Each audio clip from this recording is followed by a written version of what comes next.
जब देखिए इसमें होता है कि जब सूरज की गर्मी से समुद्र और अन्य जल स्रोतों का पानी जो होता है यानी कि जल वाष्प यानी कि भाप बनकर ऊपर उठता है और फिर ठंडा होकर छोटी छोटी पानी की बूंदों में बदल जाता है, तो वो बादल बनता है।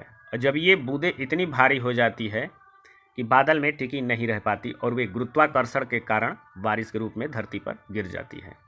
देखिए यह पृथ्वी के जो जल चक्र का एक महत्वपूर्ण हिस्सा भी है।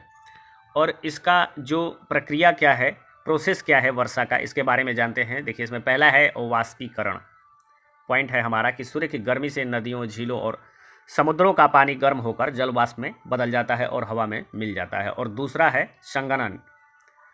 देखिए संघनन का मतलब होता है संघनित, इकट्ठा, यानी कि जब ऊपर उठी गर्म और नमी हवा ठंडी हवा होती है तो ठंडे होने पर जल वाष्प धूल और अन्य सूक्ष्म कणों के आसपास संघनित होकर पानी की छोटी छोटी बूंदों में बदल जाता है और ये बादल बनता है और आपस में मिलकर ये बादल बनते हैं।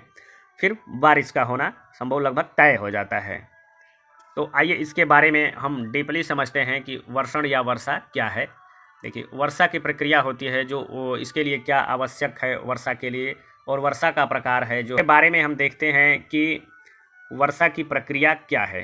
पहले वाष्पीकरण, आर्द्रता यानी कि ह्यूमिडिटी, इसके बाद जल वाष्प।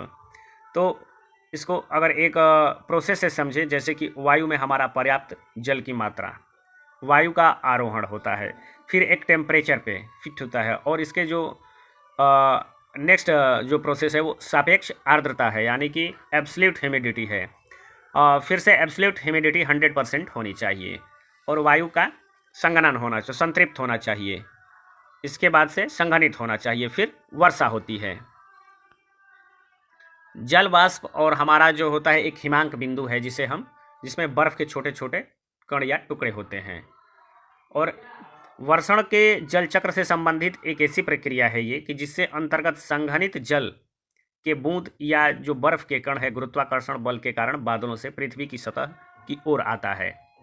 देखिए वर्षा के लिए संघनित होना आवश्यक है, चूँकि वायु के संतृप्त होने पर ही संघनन की क्रिया होती है।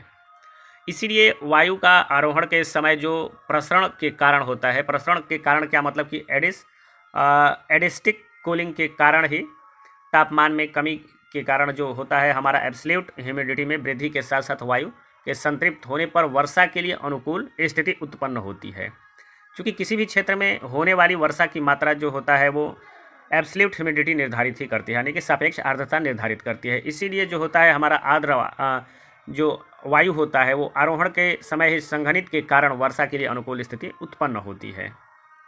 जो हमारा आर्द्रता ग्राही है नाभिक के द्वारा एक संघनन के समय जल को अवशोषित कर लेता है और बूंदों या बर्फ के कणों में परिवर्तित कर देता है, तो फिर वर्षा होती है। इसीलिए वायुमंडल में हमारा जो आर्द्रता ग्राही नाभिक की उपस्थिति में आर्द्रता वायु के आरोहण से वायु के संतृप्त होने से ही वर्षा होती है। और जिस तापमान पर वायु संतृप्त होने के कारण संघनन की क्रिया होती है उसे एक उषांक बिंदु कहते हैं। और मिश्रित वर्षा होने का कारण क्या है इसके बारे में जानते हैं कि देखिए उषांक बिंदु 0 डिग्री सेंटीग्रेड या कम होने पर जल वाष्प जो होता है बर्फ़ के कणों में परिवर्तित के कारण जो होता है बर्फ़ का वर्षा होता है। अगर वहीं 0 सेंटीग्रेड से अधिक तापमान पर जल वाष्प का संघनन जल की बूंदों में परिवर्तन से जल वर्षा के लिए अनुकूल स्थिति उत्पन्न होती है। जब जल की बूंद या बर्फ़ के कणों से निर्मित बादल अपेक्षाकृत कम या तापमान का अधिक या तापमान वाले क्षेत्रों से होते हुए पृथ्वी की सतह की ओर आते हैं तो जल के बूंद के साथ बर्फ़ के कण भी रहते हैं, तो इसे हम मिश्रित वर्षा कहते हैं।